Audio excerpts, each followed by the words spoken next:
Make no mistakes, cause he's perfect. Every step I take's for his service. So every day I'm living according to his purpose.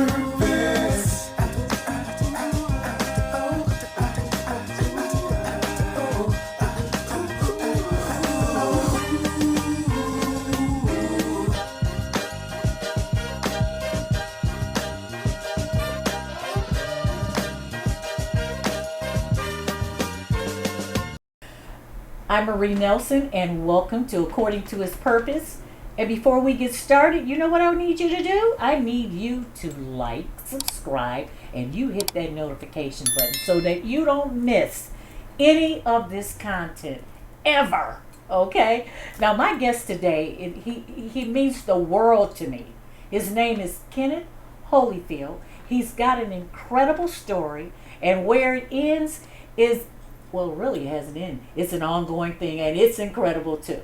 Please welcome Kenneth Holyfield. You wanted the shot. I mean, you were so sharp. I was feeling like daggers hitting me. I love your look. Thank you. I love your presentation. Thank you. Now let's start. I don't know. We're gonna let you start off. Okay. Where the journey began. Okay. And it's ongoing. The journey started on the west side of Detroit. I'm a west side guy. I grew up on Schoolcraft, always lived on Plymouth. And that's where the journey started, but it started on Schoolcraft. That's where my grandparents from. That's where my mother went to school at. They was over there for 60 years, on Schoolcraft in Freeland. So that's where my journey started. Okay. And then something unfortunate happened. Yes. But you didn't let that hold you back. Let's talk about that. Definitely not. In 2008, August the 31st, I ended up catching a armed robbery charge. And it not only just changed my life, but it changed everybody around myself life.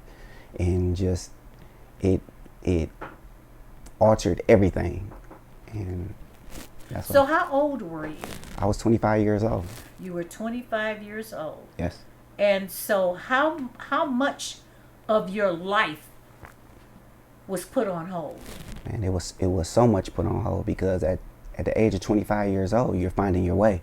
You're just really supposed to be getting out of school. You're going into basically adulthood. Mm-hmm. So when I got locked up, it just put everything on hold. But it was a blessing because I had so much stuff I had done already before I got incarcerated. But it was major. Everything you can think of. Yeah. How anything that you can think of that could happen, it happened. Wow. So now, you know, your story reminds me so much of Joseph. Thank you. Every time I hear about you or I read about you, the depths of my soul just, it's hard to describe. It's tearful.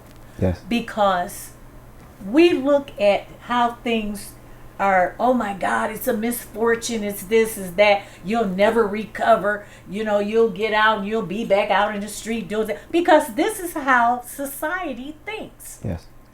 But that didn't happen with you. No. Because while you were inside of a hellhole, because that's what it was, while you were inside, you knew that God was with you through it all. 100%. 100%. Yes. And because of him is the reason why you can tell your incredible story and do the incredible things that you do. Because God promised all of us that he would never leave, he would never forsake us, that he never, ever stops loving us. I don't care what we've done. Yes. So you got started writing. Yes. Let's talk about that. Oh, I got started writing. I was just, like I say, I've always been into music. So I was in the cell. I was in level 1 at the time. And a guy, he was telling me that he wrote books. And like I say, my auntie, she's a spiritual person herself. Yeah. And she had wrote a book. When I seen it, I was in level 4 at the time. I probably was like a year being down. So it was always coming back around. It was always coming back around. Mm-hmm. So when the guy showed me the book, like I say, the most powerful thing you could do is show somebody that something, give them hope. He gave Yeah. me hope. Yeah. So that right there, it clicked in. Mm. So once it clicked in, I started going harder in my writing. So I started reaching out to all my people. I reached out to my cousin Jeff. I said, I need you to copyright this information I'm about to send you. And it was hard doing it because I was typing all this on JPEG on our little tablets. Wow. So he made sure he did that. And then from there, I started reaching out to my other friends.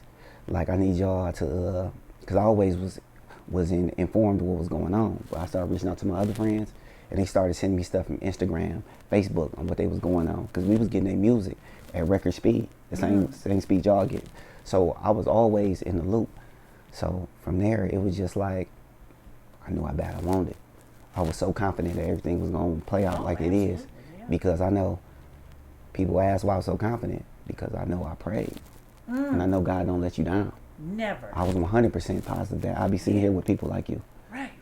So it was just, that's why people always ask me, like, man, why you act like that? Because Right. I know what I prayed for. Right. And I'm a believer. And you know what's so incredible? People don't understand. When I look at you, you look so godly. I know that you're walking in the Word, because there's light around you, and that light, it just opens and illuminates everybody. Oh, thank you. Look at all you're doing. Podcasts. You've been on the news. You've been in the papers.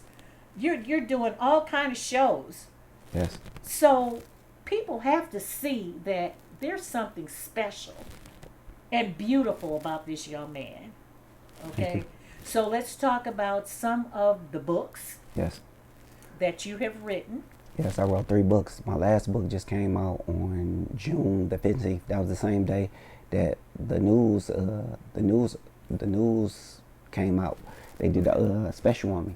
So it came out on June 15th. Okay. Prior to that, I have 2 other books I've also wrote. I wrote them 2 while I was incarcerated. This was the one I wrote while I was free. Right. And it was the first time I had somebody, a co-writer. And it was one of my closest friends in the world, my friend Chan. He's from Flint. Me and him met each other while we was incarcerated. Okay. And his story by itself is another It's one. incredible. Yeah, it's incredible. He was Wow. a paralegal. He ended up coming home, ended up getting degrees at U of M. So like, I put myself around the right people. Exactly. You're going to attract what you are. That's right. And I'm in that book too. I'm in Yes, that one. yes. Hello. She's in my last book. So And I'm so thankful that you thought enough of me to incorporate. no, that was the work you put in. Oh, like well, I was have was done some basically work, yeah. giving everybody their flowers Yeah, who deserved it. Absolutely. So now, what are you doing now? Catch me up to speed. What's going on now with you? Basically, right now I'm just continue just to grind. Right. Like everybody know, like I work tirelessly. Yeah. And you know my favorite line, can't expect to pay off with a day off. Ooh, So I love that one. we always working. Like I love being around just positive people and people Right. who's always grinding. Cause I can call my friends. It could be 7 o'clock in the morning. What Yeah. you doing? I'm working. Right. Like so, we always help motivating each other and stuff like that. Okay. And also, I just love to see. I got so many people that was incarcerated on my social media. So I just love to see these other guys. They do great things because I be wanting people to know it ain't just about me. I ain't the only person that's doing great Right. things who's incarcerated. Well, I know there's got to be, because we know how this world is, but there has got to be some naysayers. Yes. There's some haters. Yes. Okay, that thought that none of what you're doing was gonna happen. No, yeah. it So was- how do you deal with that? You got your awesome platform. Yes. But then you've got these people that are still trying to inch in and be a part of what you're doing that's positive, but they're bringing negative energy. How do you deal with that? Like me personally, I only entertain it because I know how far I came. Oh, I love that one. I love that because people don't. It's the fear of what will people think because I'm a changed person. How come you can't see my change? Why do you always bring up negative things about me when I've shedded all that. You know what I'm saying? Yes, yes. So what does your family think about your progress? I know they have got to be over the moon and back. Oh, my family, they love it because they knew what I went through.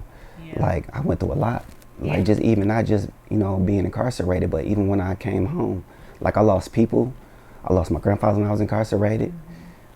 When I came home, I lost 5 close family members. Wow. I lost my father. I lost 2 aunties. I lost my cousin. I lost my uncle. So I've been to 11 funerals since I've been home. Are you serious? Yes. So Any that you lost during COVID? I didn't lose nobody during COVID. Okay. So people don't be understanding, like, they just think I just came home and all this magically just happened.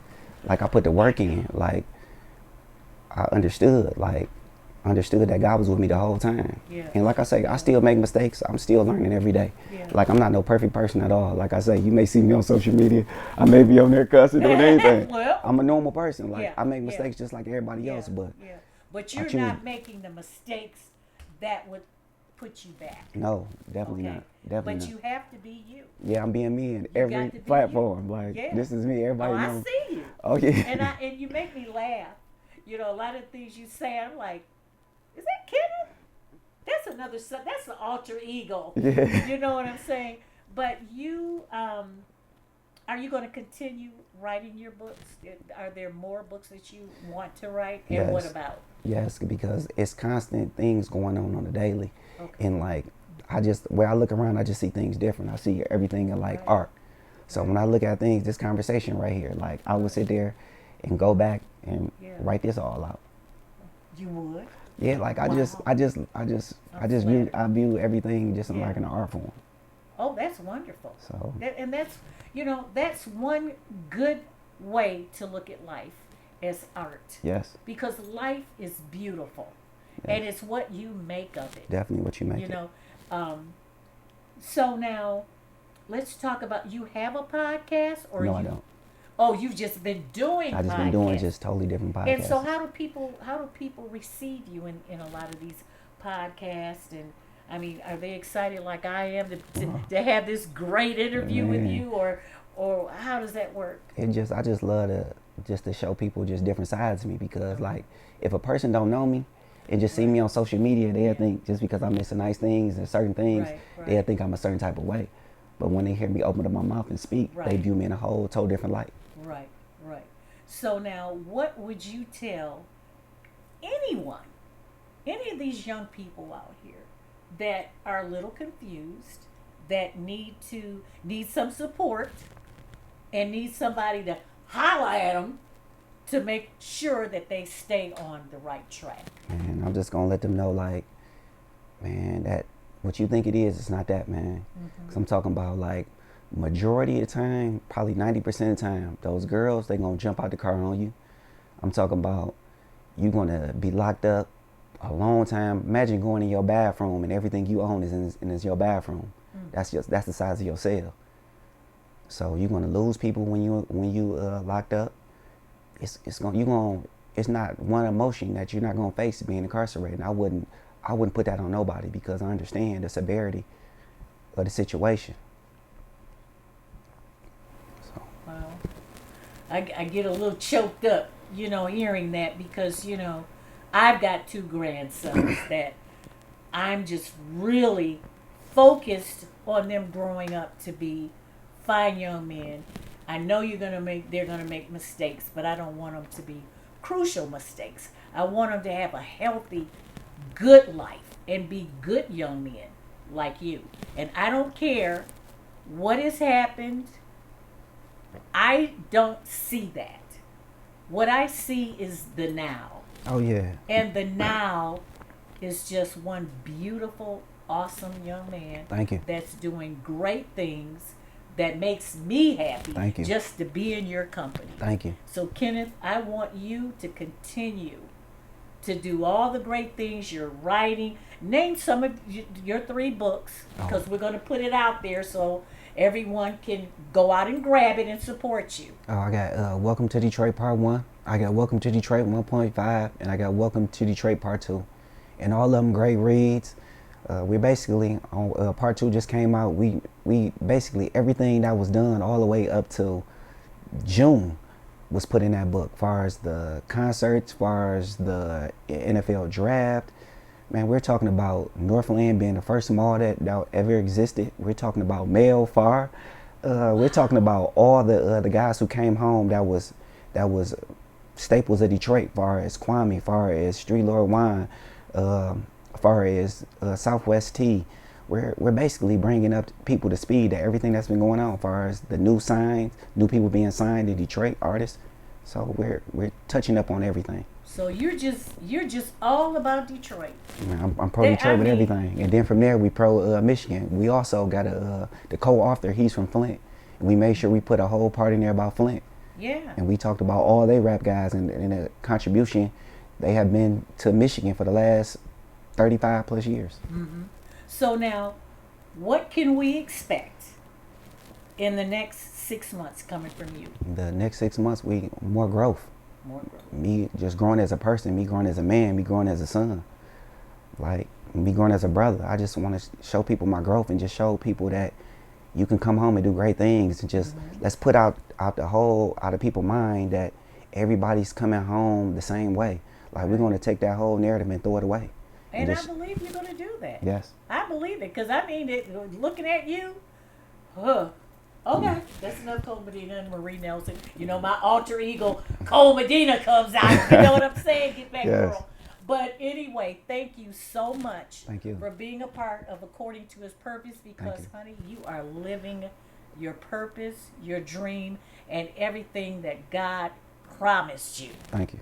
And that's the main thing. Yes. So remember, Kenneth Holyfield, get out there. We'll put all this information up so you can go out and support him. You got to read that book. It is absolutely fascinating, all three of them. And then the one with me in there, that little part right there. Part 2. Oh, yeah, that part 2. Oh, it's everything. So remember to like, subscribe, and hit that notification button. Keep your eyes on this young man. He is the prize. Thank you, and we'll see you next time right here on According to His Purpose. Make no mistakes,